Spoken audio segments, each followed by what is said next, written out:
안녕하세요. 반갑습니다. 김범준 법무사입니다. 오늘은 회생 절차 개시 결정 이후 회생 절차 종결까지의 각 단계별로 핵심적인 내용과 그 기간에 대해서 말씀드려보도록 하겠습니다.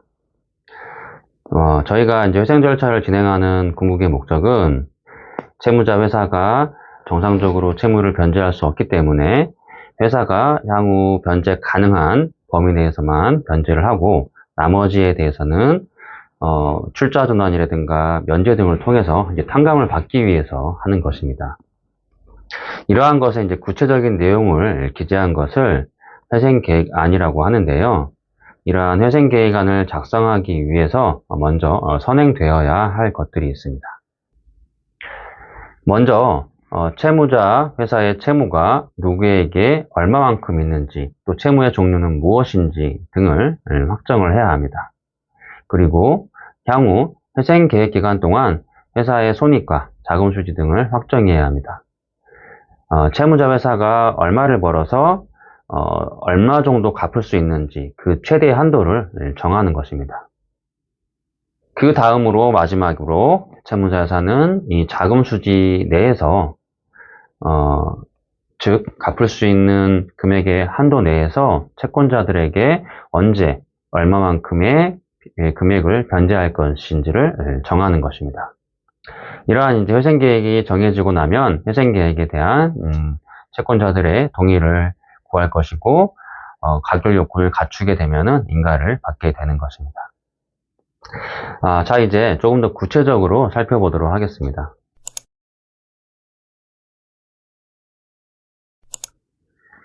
회생 절차가 개시되면 관리인은 회생담보권자, 회생채권자, 조세채권자, 주주지분권자 등을 빠짐없이 기재한 채권자 목록을 작성해서 제출을 해야 합니다. 이러한 채권자 목록은 개시결정일로부터 약 2주 정도의 시간을 주고 있습니다.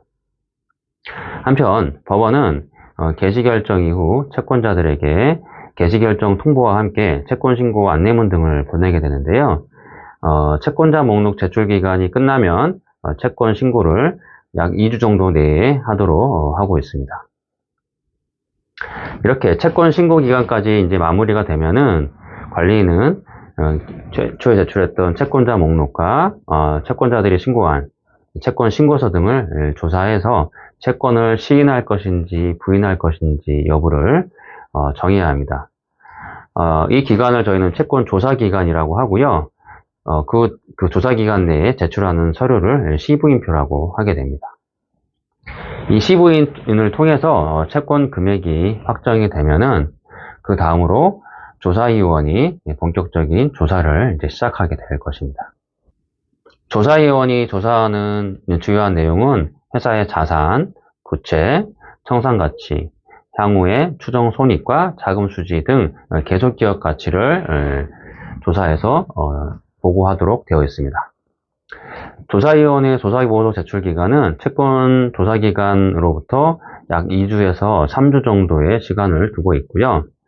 이 조사보고서가 제출되면은 채권 시부인 내용과 조사보고서의 주요한 내용을 채권자들에게 알려주는 절차인 주요사항 요지 통지 절차가 이제 진행이 되고 있습니다.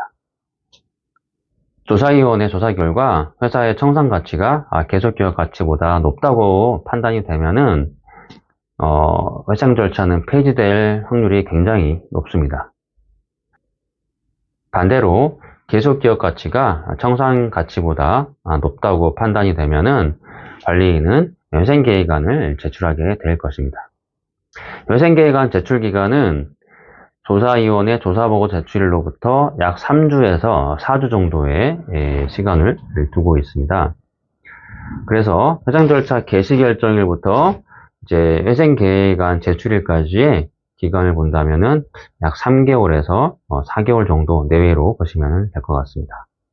회생계획안이 제출되면은 그때로부터 한 달이나 2달 정도 내로 관계인 집행기일이 잡히게 되는데요. 이 집행기일은 특별조사기일과 회생계획안에 대한 심리를 위한 집회하고 회생계획안에 대한 결의를 위한 집회, 이 세 가지가 동시에 순차적으로 진행을 하게 됩니다. 회생법원은 관계인 집행 기일 며칠 전까지 회생계획에 대한 가결 요건을 갖추었는지 여부를 계속 확인할 것이고요. 가결 요건을 갖춘다면은 이제 집행을 진행하겠지만 그렇지 않다면은 연기를 하고 있는데요. 보통 연기는 한 달 단위로 하고 있고 최대한 연장을 하는 경우에는 최초의 집행 기일로부터 6개월까지 가능하도록 되어 있습니다.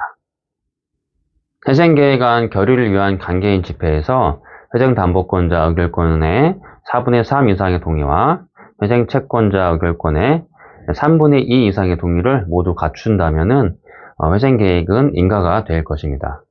만약 회생담보권자조나 회생채권자조 중에서 한 개의 조는 동의를 받고 가결 요건을 갖추고 나머지 한 개의 조는 가결 요건을 갖추지 못한 경우에는 강제인가를 신청해 볼 수가 있습니다.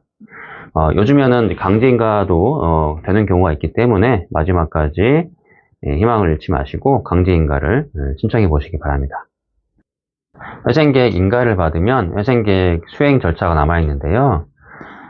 법인 같은 경우 정관의 변경, 주식의 병합, 출자 전환, 주식의 재병합 및 임시주주총회 후 임원 변경 등 절차를 진행하게 될 것입니다. 그리고 회생계획에 따른 변제 금액을 일부 조기 변제한 이후에 조기 종교를 신청하는 것이 일반적인데요. 서울회생법원의 경우에는 인가일로부터 3개월 내에 조기 종교를 하도록 지도하고 있는 것이 일반적입니다. 마지막으로 회생절차 개시 신청부터 종결까지의 기간을 정리해보면 신청부터 개시 결정까지는 3주에서 4주 정도의 시간이 소요되고요. 개시 결정일로부터 인가 결정까지는 짧게는 5개월, 길게는 1년 6개월의 시간이 소요됩니다. 따라서 신청일로부터 인가까지 짧게는 6개월, 길게는 1년 7개월 정도 시간을 잡으시면 될 것 같습니다. 그리고 인가 결정 이후에 종결까지는 사안마다 다르겠지만 일반적으로 3개월 내에 조기 종결을 하는 것을 법원에서 지도하고 있다라고 보시면 되겠습니다. 지금까지 회생절차의 전반적인 흐름에 대해서 말씀을 드렸고요. 다음 시간에는 좀 더 좋은 유용한 정보로 찾아뵙도록 하겠습니다. 감사합니다.